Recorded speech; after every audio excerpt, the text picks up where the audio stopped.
بسم اللہ الرحمن الرحیم الحمدللہ رب العالمین وصلی اللہ علی محمد وآلہ الطاہرین۔ موضوع گفتگو قربانی اور ہماری اس گفتگو کا عنوان ہے کن کن جانوروں کی قربانی ہو سکتی ہے۔ تو پہلے مرحلے میں یہ بات بالکل واضح انڈرسٹوڈ ہے کہ قربانی اس جانور کی ہو سکتی ہے کہ جو حلال گوشت ہو،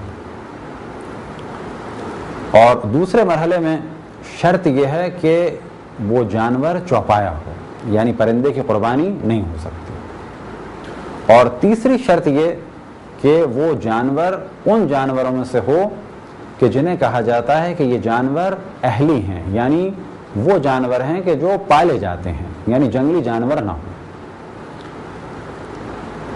یہ کون سے جانور ہیں جن کی قربانی ہو سکتی ہے؟ تو انہیں فقہ میں کہا جاتا ہے انعام ثلاثہ، یعنی 3 اقسام کے جانور۔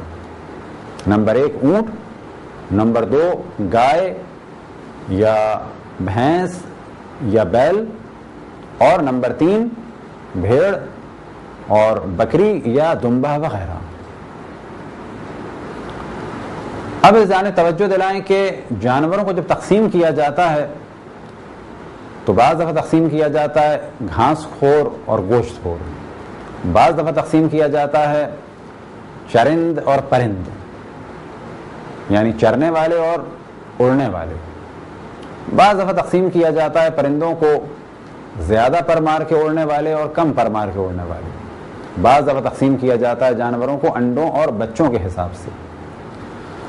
تو ایک تقسیم بندی ہے جانوروں کی شکلوں کے اعتبار سے۔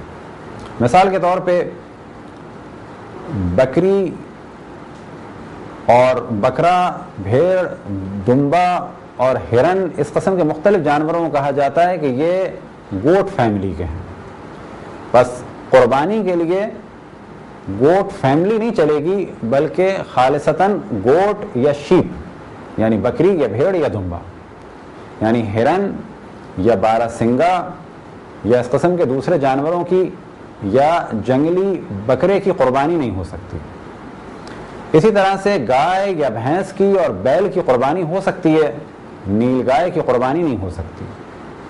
لیکن مختلف اقسام کی گائے، چاہے وہ بڑے سائز کی ہوں، چاہے وہ چھوٹے سائز کی ہوں، اور چاہے وہ برفانی علاقے کی ہوں، اگر وہ پالتو گائے مانی جاتی ہیں تو ان کی قربانی ہو سکتی ہے۔ اونٹ فیملی کے یعنی کیمل فیملی کے افراد زیادہ نہیں ہیں۔ کیمل فیملی میں فقط ایک جانور آتا ہے کہ جو جنوبی امریکہ، برازیل وغیرہ کی جانب پایا جاتا ہے، اسے کہتے ہیں لاما، جو شکل میں اور گردن میں اور پاؤں کے اعتبار سے اونٹ سے بہت زیادہ شباہت رکھتا ہے، لیکن وہ اونٹ نہیں ہے۔ بس جب قربانی کی جائے گی تو یا اونٹ کی جائے گی، ہاں اونٹ 1 کوہان کا ہو وہ بھی صحیح ہے، اور 2 کوہان کا ہو اس کی قربانی بھی صحیح ہے۔ گائے چاہے بھینس ہو، چاہے بیل ہو اور چاہے گائے ہو، اس کی قربانی صحیح ہے، اور بکری یا بکرا یا بھیڑ یا دمبا، ان میں سے کسی کی بھی قربانی صحیح ہے۔ بس ہرن یا جنگلی جانور اور دیگر جتنے بھی اقسام کی، ان کی قربانی صحیح نہیں ہے۔ خداوند تبارک و تعالیٰ سے دعا ہے کہ بحق محمد وآل محمد ہمیں اپنے رسول، اپنی حجتوں، خصوصاً امام زمان علیہ السلام کی معرفت اور اطاعت کی توفیق عطا فرمائے۔ وصلی اللہ علی محمد وآلہ الطاہرین۔